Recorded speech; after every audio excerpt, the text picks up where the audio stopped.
பிரசித்தி பெற்ற திருக்கடையூர் கோவிலில் புதிதாக செய்யப்பட்ட வெள்ளி ரதம் வெள்ளோட்டம் துவக்க விழா கோலாகலமாக நடைபெற்றது. மயிலாடுதுறை மாவட்டம் தரங்கம்பாடி அருகே செம்பனார் கோவில் ஒன்றியத்திற்குட்பட்ட திருக்கடையூரில் அமைந்துள்ள தர்மபுரம் ஆதீனத்திற்கு சொந்தமான உலக பிரசித்தி பெற்ற அபிராமி அம்மன் சமேத அமிர்தகடேஸ்வரர் ஆலயம் உள்ளது.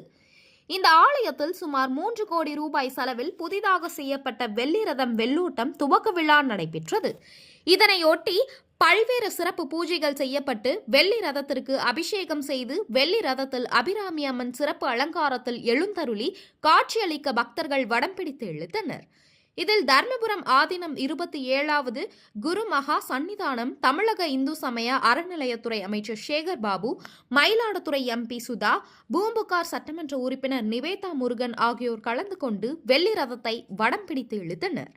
முன்னதாக கோவிலுக்கு வந்த அமைச்சருக்கு கோவில் நிர்வாகம் சார்பில் பூரண கும்ப மரியாதை வழங்கப்பட்டு மேல வாத்தியங்கள் முழங்க கோவில் பிரகாரத்திற்கு அழைத்து செல்லப்பட்டு சிறப்பு பூஜையில் பங்கேற்றனர். பின்னர் துவக்க விழா நடைபெற்றது. இதில் தர்மபுரம் ஆதீனம் 27வது குரு மகா சன்னிதானம், மதுரை ஆதீனம், வேளா குறிச்சி ஆதீனம், தொண்டை மண்டல ஆதீனம், வேலூர் ரத்னகிரி ஆதீனம் உட்பட பலர் கலந்து கொண்டனர்.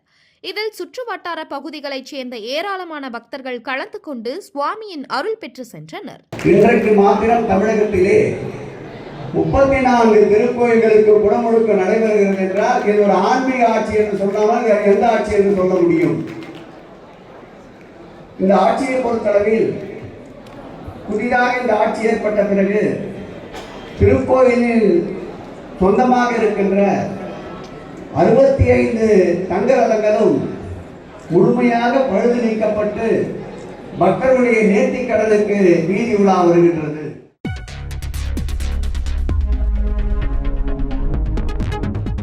செய்திகளை உடனுக்குடன் தெரிந்து கொள்ள வேதா நியூஸ் டைம் சேனலை சப்ஸ்கிரைப் பண்ணுங்க.